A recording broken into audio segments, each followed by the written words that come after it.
बिस्मिल्लाहिर्रहमानिर्रहीम। अच्छा जी, हमने जो मुख्तलिफ सेगमेंट्स हमने तय किए थे कि प्रोग्राम जो है ना हम इसके ऊपर साइमल्टेनियसली करेंगे कि आप बिजनेस हैं अपने डेयरी फार्मिंग के हवाले से, वो साथ साथ आप अपने बिजनेस के कर सकते हैं। स्मॉल इन्वेस्टमेंट्स के साथ हम लोगों ने कहा था कि आपको हम सेगमेंट्स देते चले जाएंगे साथ साथ, ताकि आप छोटी छोटी इन्वेस्टमेंट्स करते चले जाएं। द पॉइंट इसके बिहाइंड जो था, जो इसके पीछे जो सोच थी हमारी, वो ये थी कि don't put your all eggs in one basket. यानी कुछ कारोबार ऐसे होने चाहिए कि जो आपको डेली बेसिस के ऊपर पैसे दे रहे हो, कुछ कारोबार आपके ऐसे होने चाहिए कि जो आपको मंथली बेसिस पे या वीकली बेसिस के ऊपर पैसे दे रहे हो। तो उसको मद्देनजर रखते हुए हमने बहुत सारे जो है प्रोग्राम्स आप लोगों के लिए तरतीब दिए। अनफॉर्चुनेटली लास्ट वीक आप लोग इंतज़ार करते रह गए, लेकिन मैं पिछले हफ्ते ज़रा सा मसरूफियत था, ट्रैवलिंग में था, तो मैं आपके साथ ऑनलाइन नहीं आ सका। कुछ सिग्नल्स का इशू था उधर उस जगह पे, नहीं तो हो सकता है मैं गाड़ी अपनी कार से आपके लिए प्रोग्राम कर देता उसके ऊपर। लेकिन ये है कि इंशाल्लाह इसको हम टॉपिक्स को आगे लेके चलेंगे और उसको हम कवर करेंगे। जो डेयरी फार्मर्स हैं हमारे, जिन लोगों ने भैंसें रखी हुई हैं, बफलोज उनके पास ज़्यादा है, तो वो लोगों के लिए रिकमेंडेड होता है, ज़रूरी भी होता है और जानवरों की देखभाल के लिए बहुत ज़रूरी है कि वो लोग अपने भैंसों के लिए साथ में उनके लिए एक पॉन्ड बनाए पानी का। यानी पानी का पॉन्ड जब वो बनाते हैं, यानी जिसके अंदर भैंस जाके रह सके आराम से, उस पॉन्ड को अगर आप थोड़ा सा अच्छे तरीके से बना लें तो उसके अंदर आप साथ में साइमल्टेनियसली उसके अंदर मछली भी पाल के उससे मुनाफा ले सकते हैं। तो इसको मद्देनजर रखते हुए हमने कहा आपको फिश फार्मिंग का एक इंट्रोडक्शन दिया जाए। ये बेसिक इन्फॉर्मेशन है जो आज के प्रोग्राम के अंदर हम लोगों ने आपके लिए डिसाइड की है। इसको इंशाल्लाह आप सुने तो आपको अंदाज़ा होगा कि आपको किस किस्म का काम अपने पास करना चाहिए। जो शख्स की जितनी एबिलिटी हो वो अपने हिसाब से अपना जो कारोबार है उसको डिसाइड करे, अपनी जगह को देखते हुए और अपने एनवायरनमेंट को देखते हुए, अपने हालात और वाक़यात को मद्देनजर रखते हुए। इसके अंदर हमारे पास दो वैरायटीज़ ऐसी हैं, जिस तरह तलापिया और एक हमारे पास कैट फिश की एक वैरायटी है जिसको हम कहते हैं क्लैरिस। ये दो किस्म की मछलियाँ ऐसी हैं कि जिसको हम अपने साथ भैंसों के जो पॉन्ड हैं उसके अंदर रख के हम पाल सकते हैं और लार्ज क्वांटिटीज़ के अंदर भी पाल सकते हैं। लेकिन उससे पहले हमें इस बात को बहुत समझना ज़रूरी है कि फ़िश फार्मिंग होती क्या है और फ़िश फार्मिंग हम करते कैसे हैं और किस किस किस्म की फ़िश फार्मिंग जो है पाकिस्तान के अंदर की जा रही है। अच्छा, इसके अंदर जो है ना आपको हम जो सबसे पहले जो फ़िश फार्मिंग है उसका आपको एक इंट्रोडक्शन दे देते हैं। हमारे यहाँ जो राइज जो तरीक़ेकार है जो हमारे यहाँ पाकिस्तान के अंदर फार्मिंग की जाती है, हम उसको कन्वेंशनल मीडियम कहते हैं, या हम उसको कहते हैं कि एक्वा कल्चर को मेंटेन करना। एक्वा कल्चर क्या चीज़ है? एक्वा कल्चर वो एक तरीक़ाकार है जिसके अंदर आप तालाब के अंदर नेचुरल रिसोर्सेज के ज़रिए जो मछली डालते हैं उसकी खुराक पैदा करते हैं। मिसाल के तौर पे अगर 1 एकड़ का पॉन्ड है तो उसमें 2.5 फुट अगर पानी की डेप्थ है तो हम यूजुअली जो उसके अंदर मछली स्टॉकिंग करते हैं वो 300 मछली पर एकड़ के हिसाब से डालते हैं। अगर 4 फुट या 4.5 फुट पानी आपने रखा हुआ है, पॉन्ड की डेप्थ अगर 4-4.5 फुट है, तो उसके अंदर हम 600-650 मछली पर एकड़ के हिसाब से पालते हैं। ये वो तरीक़ेकार है जो पाकिस्तान के अंदर राइज है, इसको हम एक्वा कल्चर कहते हैं। अच्छा, इसके अंदर हम क्या करते हैं कि इसके अंदर जो मछली है उसकी खुराक नेचुरल रिसोर्सेज के जरिए पैदा करने की कोशिश करते हैं और उसके अंदर गायों का वो गोबर, मैन्योर और जो पोल्ट्री का जो मैन्योर है हम उसको डाल के और उसके अंदर जो है ना फर्टिलाइजर डालते हैं, DAP भी डालते हैं, यूरिया भी डालते हैं, ताकि पानी के अंदर जो एक उसका आबी माहौल है वो एक क्रिएट हो जाए उसके अंदर, जिसको हम एक्वा कल्चर कहते हैं। इस एक्वा कल्चर के प्रोसेस के अंदर जब आप गोबर डालते हैं पानी के अंदर तो 2-3 किस्म की चीजें उसके अंदर पैदा होती हैं, उसके अंदर तब्दीलियां पैदा होती हैं। एक तो ये कि उसके अंदर जब आप गोबर डालते हैं तो वो सड़ जाता है, उसके अंदर कीड़े पड़ते हैं, वो जो कीड़े हैं वो मछलियों को खुराक बनते हैं, नंबर 1। नंबर 2 ये कि उसके अंदर काई पैदा होती है, उस काई को मछलियां अगेन उसको भी खाती हैं। नंबर 3 ये कि उसके अंदर क्लोराइड्स पैदा होते हैं, वो भी छोटे जो है ना वो माइक्रोस्कोपिक जो है ना वो हयात होती है या कीड़े होते हैं कि जो पैदा होते हैं, जिनको मछलियां खा के अपनी खुराक का। एक्वा कल्चर के अंदर हम बेसिकली पॉली कल्चर करते हैं। पॉली कल्चर से मुराद ये है कि उसके अंदर 3 किस्म की मछली डाली जाती है। एक मछली जो होती है वो बॉटम फीडर होती है, दूसरी कॉलम फीडर यानी जो दरमियान में रहती है, और खुराक दरमियान में खाती है, एक सरफेस फीडर होती है। जो बॉटम फीडर हमारे पास पाकिस्तान के अंदर जो मछलियां पाली जाती हैं उनके अंदर एक तो गुलफाम है और दूसरा मुराखी नाम की एक मछली है। ये दोनों मछलियां तालाब के निचली सतह पे रहना पसंद करती हैं और वो वहीं से अपनी खुराक का बंदोबस्त करती हैं। जिस तरह आप एक्वेरियम वगैरह के अंदर मछलियां पालते हैं तो उसमें एक वाइपर फिश होती है जो एक्वेरियम को साफ करने का काम करती है। जो गुलफाम मछली है वो बेसिकली बॉटम में सफाई का काम करती है।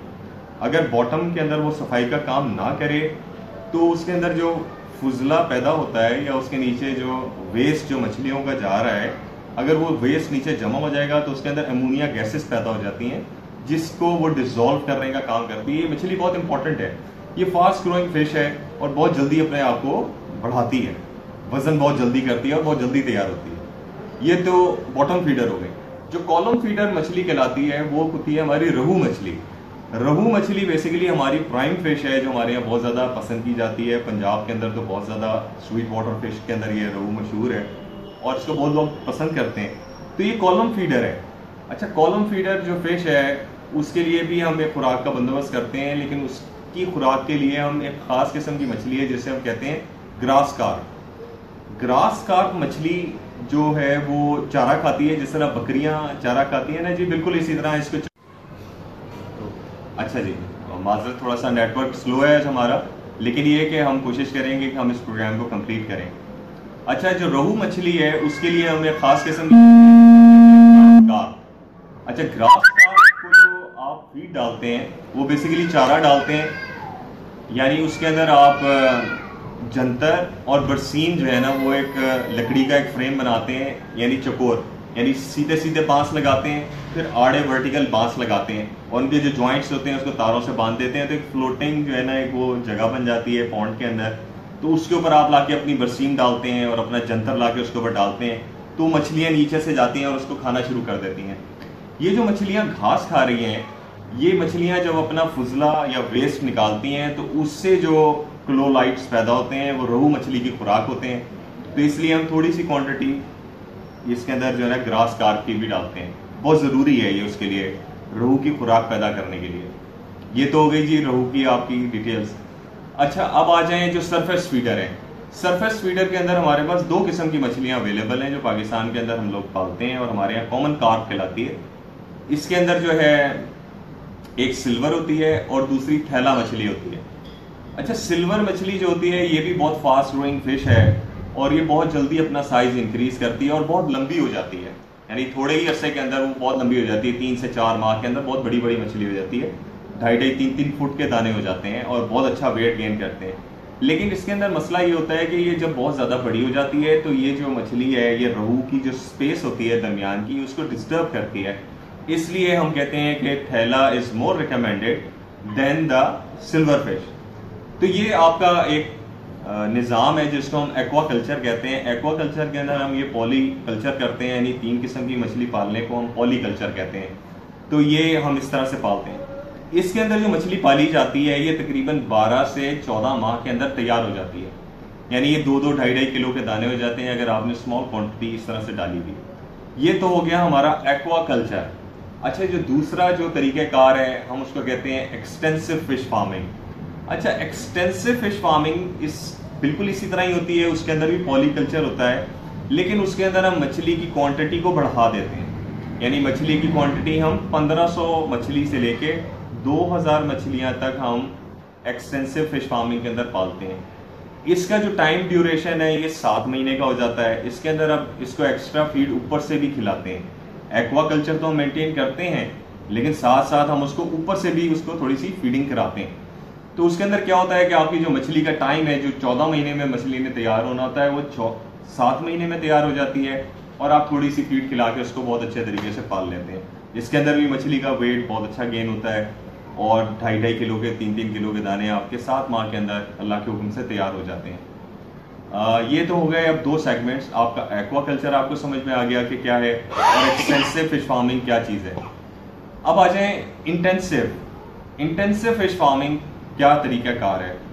इंटेंसिव फिश फार्मिंग के अंदर हम 2-3 चीज़ें हैं जो इसके अंदर एडिशनल करते हैं और इसके अंदर जो मछली की क्वांटिटी है वो 3000 मछली से लेके 5000 मछली पर एकड़ के हिसाब से हम पालते हैं। अच्छा, इंटेंसिव फिश फार्मिंग के अंदर आप थोड़ा सा एयरेशन का सिस्टम लगाते हैं। जिस तरह एक्वेरियम के अंदर आपने देखा है ना जी कि हम उसके नीचे से बबल्स छोड़ते हैं, एयरेशन करते हैं, उसके नीचे एयर छोड़ते हैं थोड़ी सी। तो इसके अंदर जो हम एयरेशन करते हैं, क्योंकि इसके अंदर जो पानी रखा जाता है वो 6 से 7 फुट उसकी डेप्थ होती है जिसके अंदर ये फार्मिंग की जाती है। अब 6 से 7 फुट अगर डेप्थ है पॉन्ड की, एक साइड से पॉन्ड ज्यादा गहरा होता है और एक साइड से पॉन्ड थोड़ा कम गहरा होता है। इसको नीचे से स्लोप के अंदर रखा जाता है पॉन्ड को जब मेक किया जाता है। अच्छा, ये इंटेंसिव फिश फार्मिंग के अंदर हम जो मछली को पालते हैं तो उसके अंदर हम क्या करते हैं कि 2 हॉर्स पावर का जो है ना पानी की मोटर ले लेते हैं और उसके आगे शूटर्स होते हैं। आपने देखा है कि हम ड्रिपिंग सिस्टम जो होता है जिसके अंदर हम पानी का एक सिस्टम लगाते हैं अपनी फसलों को बढ़ाने के लिए, या फसलों के अंदर ड्रिपिंग सिस्टम एक हम लगाते हैं। ड्रिपिंग सिस्टम के अंदर छोटे साइज के शूटर्स हम लगाते हैं, वो वॉल्व होते हैं छोटे से, जिसके अंदर पाइप के अंदर जब पानी डालते हैं तो वो पानी ऊपर उछालता है। यानी वो छोटे छोटे साइज के फाउंटेन्स हम पॉन्ड के अंदर लगा देते हैं। यानी 1 हॉर्स पावर की या 2 हॉर्स पावर की पानी की मशीन लगा के उसके आगे पाइप कनेक्ट करके हम लंबा सारा पाइप कनेक्ट कर लेते हैं और उसके अंदर बहुत सारे छोटे छोटे फाउंटेन लगा देते हैं। उसके अंदर क्या होता है, ये शैलो वाटर। अच्छा जी, शैलो वाटर हम 7 फुट अगर पानी है तो उसको भी हम शैलो वाटर कंसीडर करते हैं फिश फार्मिंग के अंदर। शैलो वाटर के अंदर ये होता है कि आप जब एयरेशन का ये सिस्टम लगा देते हैं तो वो जो फाउंटेन्स हैं वो उसके अंदर ऑक्सीजन जो है ना जनरेट करना शुरू कर देते हैं। हल्की हल्की उनको ऑक्सीजन एक्स्ट्रा मिलती है, क्योंकि आपने लाइफ फॉर्म्स जरूरत से ज्यादा डाली हुई है, इसलिए उसको थोड़ा सा सपोर्ट की जरूरत होती है। फिर पाकिस्तान के अंदर 2 किस्म की प्रोडक्ट्स अभी आजकल अवेलेबल हैं, पहले अवेलेबल नहीं थी। लेकिन ये कि मॉडर्न फार्मिंग के अंदर ये दोनों प्रोडक्ट्स एक रेवोल्यूशनरी कदम है कि जो अब अवेलेबल है। इसके अंदर एक प्रोडक्ट है जिसको हम कहते हैं ऑक्सी एक्वा। अच्छा, oxy aqua basically aqua plants का एंजाइम्स है, यानी जूस है वो एक्वा प्लांट्स का, जिसको पानी के अंदर मिक्स करके अपने पॉन्ड के अंदर हम उसको फेंक देते हैं तो वो पानी के अंदर डिसॉल्व ऑक्सीजन को मेंटेन कर देता है। यानी वो जो उसका इक्विलिब्रियम है या उसका जो एक्वा कल्चर है वो उसको मेंटेन कर देता है। दूसरी प्रोडक्ट इसके अंदर जो है वो ऑक्सी क्योर है।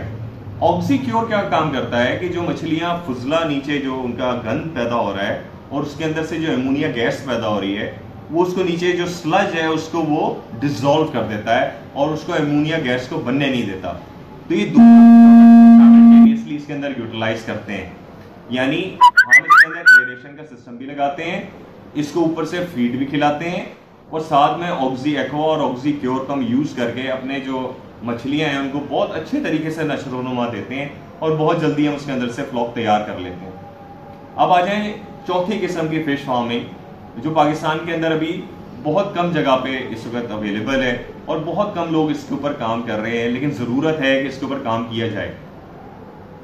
ये जो फिश फार्मिंग है इसके अंदर हम 1 क्यूबिक स्क्वायर फीट यानी 1 मकब स्क्वायर फीट के अंदर हम एक मछली को पालते हैं। यानी अगर 1 एकड़ का पॉन्ड है तो हम उसके अंदर 1 लाख मछली बासानी पाल सकते हैं। इसके अंदर जो पॉन्ड की जो डेप्थ है वो हम 14 फुट डेप्थ रखते हैं। प्रोडक्ट के प्राइस, अच्छा, ऑक्सी एक्वा की जो, अच्छा ठीक है, बिल्कुल ठीक है। अच्छा, जो ऑक्सी एक्वा है उसकी जो प्राइस है वो तकरीबन 2000 रुपए का जो है ना उसका लीटर है। 1 लीटर की जो पैकिंग है उसकी 2000 रुपीज की है, सॉरी 2500 रुपीज की है। लेकिन अगर आप उनका 20 लीटर का अगर जार ले लेंगे तो आपको 2000 रुपीज के अंदर आपको मिल जाएगा। इसकी जो क्वांटिटी पॉन्ड के अंदर डाली जाती है 1 litre is enough for 160,000 litres of A water. ठीक है, 1,60,000 लीटर वाटर के लिए 1 litre oxy aqua is enough. ठीक है, अब इसको इसे अब अगर आप इसकी पैमाइश समझना चाहें कि कितना लीटर पानी होता है पॉन्ड के अंदर, तो 1 एकड़ के पॉन्ड के अंदर 1 फुट अगर पानी है तो वो तकरीबन 1,25,000 लीटर पानी है। ठीक है जी, अगर आपने 4 फुट रखा हुआ है तो इसका अब आप उसको मल्टीप्लाई कर लें, 1,25,000 को मल्टीप्लाई कर लें जितने फुट पानी है तो आपको एग्जैक्ट अपने पानी की क्वांटिटी पता लगे। जाएगी हर एकड़ आपके पॉन्ड के अंदर पानी आपने कितना स्टोर किया हुआ है और आपको कितनी प्रोडक्ट उसके अंदर डालनी है। तो ये तो हो गया आपका ऑक्सी एक्वा का प्राइसिंग और उसकी क्वांटिटी, किस क्वांटिटी में आपने यूज करना है। ये एक दफा शुरू के अंदर जो है आप अच्छे से डाल देते हैं, उसके बाद आपको ज्यादा क्वांटिटी नहीं डालनी होती, बल्कि उसका जो महीने का खर्चा है, यानी महीने में फिर आपको 1 लीटर आपने अगर डाल दिया ऑक्सी एक्वा तो वो मेंटेन हो जाता है। यानी शुरू के पहले महीने के अंदर तो आप उस पूरे पानी की वाटर क्वांटिटी के हिसाब से डालेंगे, फिर हर महीने उसको मेंटेन करने के लिए 1 लीटर पर एकड़ इज इनफ, ठीक है ना। तो क्या है कि वो कॉस्ट इफेक्टिव हो जाएगा आपके लिए और ये बहुत अच्छे तरीके से काम करता है। हमने इसके रिजल्ट देखे हैं, इसके अंदर आपकी जो फिश क्वांटिटी है वो भी अच्छी हो जाती है, टाइम ड्यूरेशन शॉर्ट हो जाता है, आपका फ्लॉक जल्दी तैयार होता है, आप ये काम को इस तरह से कर सकते हैं। अच्छा जी, अब आ जाए सुपर इंटेंसिव फिश फार्मिंग। अच्छा, सुपर इंटेंसिव फिश फार्मिंग के अंदर हम 1 एकड़ के अंदर 1 लाख मछली पालते हैं। उसके अंदर हम क्या करते हैं, हम 14 फीट उसकी डेप्थ रखते हैं पानी की और उसके अंदर डिस्क डिफ्यूजर्स आते हैं, यानी डिस्कें होती हैं जिसके अंदर से फाइन बबल्स जो है ना वो जनरेट करती हैं और उसके पीछे स्क्रू कंप्रेसर एक लगा के, 1 हॉर्स पावर का लगा लें या 2 हॉर्स पावर का, आप स्क्रू कंप्रेसर लगा के उसके अंदर एयर को पंप करते हैं। यानी पीवीसी पाइप के जो हमारे यहाँ पाइप मिलते हैं, आम पीवीसी पाइप जो मिलता है, सॉरी जी माजरत, बीच में कॉल आ गई थी जिसकी वजह से मुझे डिस्कनेक्ट करना पड़ गया। अच्छा जी, इसके अंदर जो invite broadcast Imran Nadeem invite to broadcast कर लो,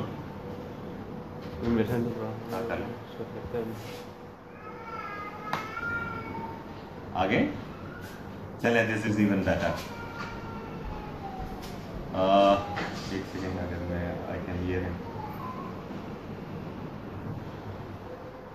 इमरान भाई, आपको मेरी आवाज आ रही है? I can't hear you. कि मैं इसको फिनिश कर लूँ अपने जो प्रोग्राम है, जो मैं सेगमेंट कर रहा था। तो सुपर इंटेंसिव फिश फार्मिंग के अंदर आ जाए जी वापस। इसके अंदर डिस्क डिफ्यूजर है जो आपको बाहर से मंगाने पड़ेंगे। 9 इंच से लेके 12 इंच डायामीटर के जो है ना डिस्कें मिलती हैं, वो आपको पॉन्ड के अंदर लगानी होती हैं। पर एकड़ आपको 6 डिस्कें लगानी होती हैं और 1 हॉर्स पावर या 2 हॉर्स पावर का स्क्रू कंप्रेसर लगा के उसके अंदर एयर को पंप करते हैं, तो उसके अंदर से फाइन बबल्स जो है जनरेट होना शुरू हो जाते हैं। ये जो फिश फार्मिंग है जिसके अंदर हम 1 लाख मछली पाल रहे हैं। अच्छा जी, बाद में थोड़ी सी इसके अंदर जो है डिस्टर्बेंस हो रही थी। अच्छा, अब इसके अंदर ये है कि आप इसके अंदर जब ऑक्सीजनेशन का प्रोसेस स्टार्ट कर देते हैं तो इसके अंदर क्योंकि लाइफ फॉर्म आपने ज्यादा डाली हुई है, तो क्या होता है कि आपको इसके अंदर एरेशन का आपने बंदोबस्त किया। अब जब आपने बहुत ज्यादा लाइफ फॉर्म एक जगह पे डाली है तो जाहिर है उसके लिए खुराक नेचुरली आप डेवलप नहीं कर सकते। वो नेचुरली जो खुराक पैदा आप करने की कोशिश करते हैं एक्वा कल्चर के अंदर। अच्छा जी, बात ये कि आपने बीच में क्वेश्चन किया था कि पॉन्ड मेकिंग कैसे होती है, उसका मैं जवाब देता हूं, लेकिन पहले मैं इसको अपनी बात को मुकम्मल कर लूं। जब हम अच्छा, जिस मछली ने इसके अंदर 6 से 7 महीने में तैयार होना होता है, वो 4 से 5 महीने के अंदर इस प्रोसेस के अंदर तैयार हो जाती है। इसके अंदर हम बहुत बड़े साइज की तरफ नहीं जाते, बल्कि इसके अंदर हम वॉल्यूम का गेम खेलते हैं। यानी 1 लाख मछली अगर 500 ग्राम की भी अगर हो जाए या 600 ग्राम की अगर हो जाए, तो वो ओपन मार्केट के अंदर, यानी जब हम बेचने के लिए जाते हैं, तो तकरीबन 160 रुपए का पर पीस का एक दाना 150 रुपए का भी बिक जाता है। यानी अगर आपने 1 लाख मछली 1 एकड़ में पाली हुई है तो 1 लाख मल्टीप्लाई बाय 150, 160 रुपए मीन्स 1 करोड़ और 60 लाख और 1 करोड़ 50 के अंदर कमा सकते हैं। तो ये तो हो गया इसका कि सुपर इंटेंसिव फिश फार्मिंग किस नौइयत की होती है। इसके अंदर भी हम ऑक्सी एक्वा को यूज करते हैं, इसके अंदर भी हम ऑक्सी क्योर को यूज करते हैं, लेकिन इसके अंदर हम हायर डेंसिटीज पालते हैं। इसके अंदर जरूरी नहीं है कि आप पॉलीकल्चर करें, आप ये भी कर सकते हैं, सिर्फ पाल लें, आप सिर्फ तिलापिया पाल लें, आप सिर्फ गुलफाम पाल लें, कोई भी एक मछली, कोई भी एक स्पीशी लेके आप उसके अंदर उसकी कल्टीवेशन कर सकते हैं या पाल सकते हैं। अच्छा जी, पॉन्ड मेकिंग का सवाल बीच में आया था। तो पॉन्ड मेकिंग का मैं आपको बताऊं, अगर आपने ऑटोमेटिक एक्सीवेटर अगर आप यूज करें तो पर एकड़ जो आपको जो खर्चा आता है वो तकरीबन 50,000 रुपए का खर्चा आ जाता है।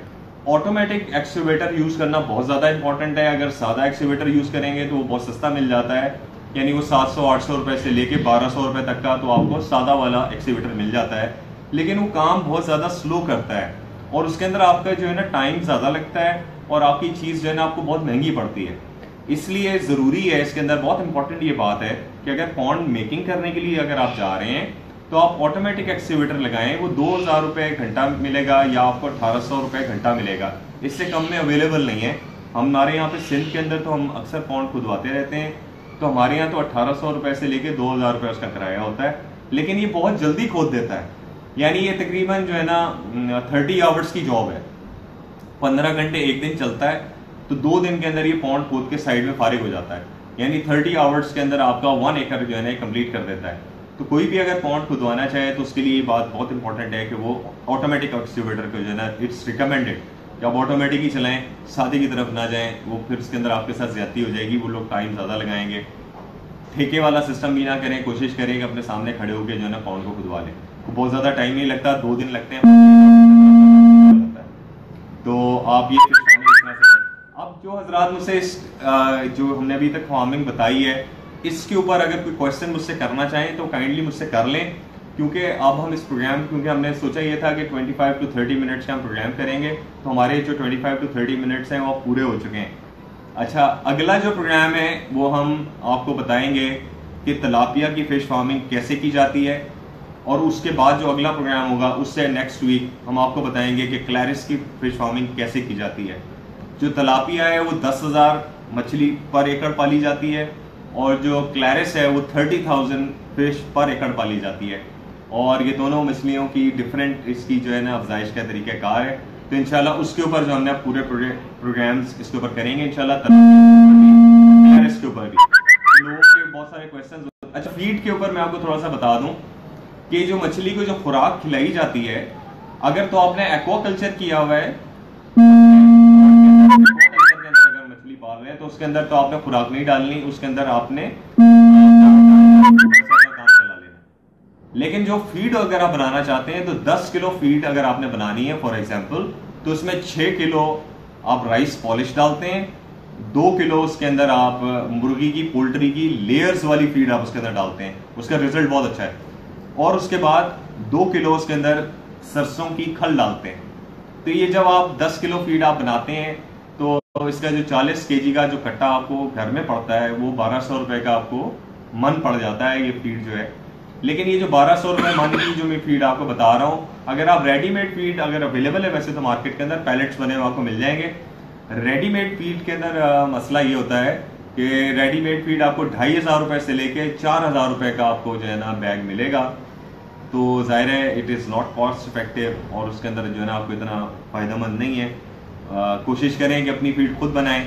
एक कीमा बनाने वाली मशीन ले लें और उसको थोड़ा सा हल्का सा गीला करके फीड को, यानी आटे को और इन सारी चीज़ों को, अज्जा को थोड़ा सा मिक्सअप करके उस कीमे वाली मशीन के अंदर से पैलेट्स इसके खुद बना लें, तो वो बहुत आसानी से बन जाएगी। अगर कोई इसके ऊपर मजीद कोई सवाल करना चाहे तो मैं इसके लिए जवाब दे दूंगा, उनको तरीक़ेकार और बेहतर तरीके से हम इसको समझा देंगे। हर किस्म की मछली की खुराक डिफरेंट होती है, कार्निवोरस या गोश्तखोर मछलियों की खुराक डिफरेंट होती है।